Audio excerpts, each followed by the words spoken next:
Good morning dear students, आप सभी का चैनल पर हार्दिक स्वागत है।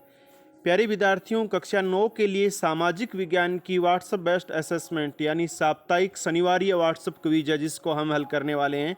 अभी ये 18 सितंबर को शनिवार को जारी हुई है और आगे हम शुक्रवार तक इसे हल कर लेंगे ऑनलाइन। तो प्यारे विद्यार्थियों, अपने इसको शुरू करते हैं हल करना। उससे पहले आप वीडियो को लाइक कर दीजिए, चैनल को सब्सक्राइब कर दीजिए और घंटे का निशान भी दबा दीजिए और अन्य साथियों से शेयर कर दीजिए। तो मैं चंद्र सिंह आपको इसका हल बता रहा हूं। तो पहला प्रश्न आपके सामने, विश्व के अधिकतर देशों में कौन सी शासन व्यवस्था कायम है? शासन व्यवस्था यानी शासन करने का तरीका, राजतंत्र है, लोकतंत्र है, धर्मतंत्र है, कुलीन तंत्र है। तो आपका ये है लोकतंत्र। अब राजतंत्र क्या होता है? तानाशाही होती है। धर्मतंत्र यानी धर्म के जो मुख्य धर्म नेता है उनका राज होता है। कुलीन तंत्र यानी बड़े खानदानी लोगों का राज होता है। लोकतंत्र जहाँ लोगों का राज यानी जनता का राज होता है। जैसे भारत क्या है? लोकतंत्र है। भारत कौन सा है? लोकतंत्र है। राजतंत्र की बात करें, जहां पर राजाओं का राज चलता है, जहां पर राजाओं का राज चलता है वो होता है आपका राजतंत्र। और जहां तानाशाही होती है वो तानाशाह होता है या एक ही व्यक्ति का राज होता है। एक सैन्य तंत्र होता है, यानी तरह तरह के तंत्र होते हैं। देश की शासन व्यवस्था, अब हमारा लोकतंत्र कैसे है कि जनता के द्वारा जो सरकार चुनी जाती है वही लोकतंत्र है। तो जैसे राजस्थान की सरकार है, भारत की सरकार है, हमने खुद चुनी है, तो इसे लोकतंत्र कहते हैं।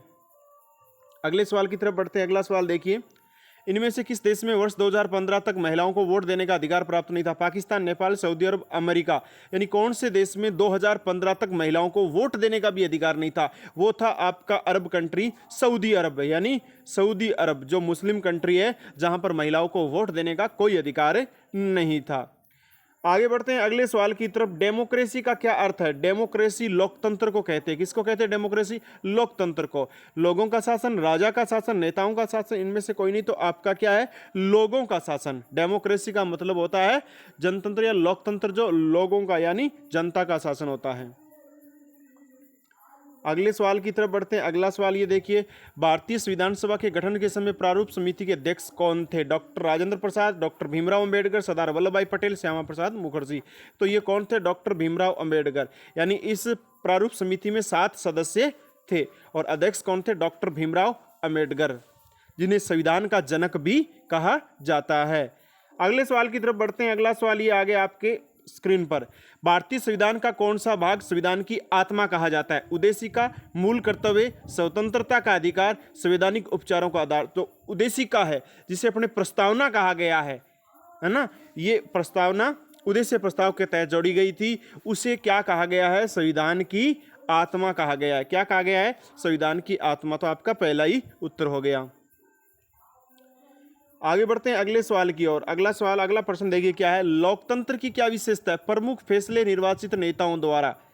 बिल्कुल सही बात है। निर्वाचित यानी जिनका चुनाव हुआ, ये जो नेता है चाहे वो एमएलए एमपी, जिनका आम जनता चुनाव करती है, जैसे हम चुनाव करते हैं तो वो निर्वाचित नेता है, वही प्रमुख फैसले लेते हैं। दूसरा है स्वतंत्र और निष्पक्ष चुनावी मुकाबला। यहाँ पर स्वतंत्र और निष्पक्ष चुनावी मुकाबला होता है। जो चुनाव आयोग होता है, चाहे राज्य चुनाव आयोग कहे, आप राष्ट्रीय चुनाव आयोग, वो चुनाव करवाता है, वो स्वतंत्र और निष्पक्ष चुनाव होता है।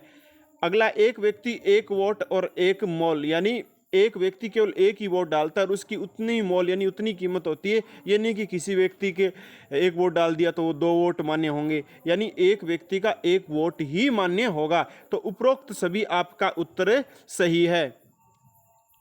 आगे बढ़ते हैं अगले सवाल की तरफ। चीन को दुनिया के सबसे भयानक अकालों में से एक का सामना करना पड़ा था, वो कौन से साल में था? 1958-61 के अंदर। यानी 2 नंबर उत्तर है। 1958-61 में जो अकाल पड़ा था उसका चीन को भी सामना करना पड़ा था। अगला सवाल देखिए, लोकतंत्र की सीमाएं हैं अस्थिरता और देरी, भ्रष्टाचार और पाखंड, आपस में लड़ रहे राजनेता, उपरोक्त सभी। तो सीमाएं यही है भी, अस्थिरता और देरी भी है, भ्रष्टाचार और पाखंड भी चल रहा है और आपस में लड़ रहे राजनेता। तो आपका उत्तर हो गया 4 नंबर, उपरोक्त सभी आपका उत्तर हो गया। आगे बढ़ते हैं अगले सवाल की तरफ। अगला सवाल है नहीं, क्विज आपकी कंप्लीट हो गई। आपने इस वीडियो को अंत तक देखा, इसके लिए आपको धन्यवाद। यदि ये वीडियो पसंद आया है तो आप वीडियो को लाइक कर दीजिए। अभी तक आपने चैनल सब्सक्राइब नहीं किया तो चैनल को सब्सक्राइब कर दीजिए और घंटे का निशान भी दबा दीजिए। आप हमारे सोशल साइट से जुड़ने के लिए डिस्क्रिप्शन में लिंक दिया गया है। तथा अगली क्विज में मिलेंगे, तब तक के लिए जय हिंद, जय भारत, वंदे मातरम डियर स्टूडेंट्स।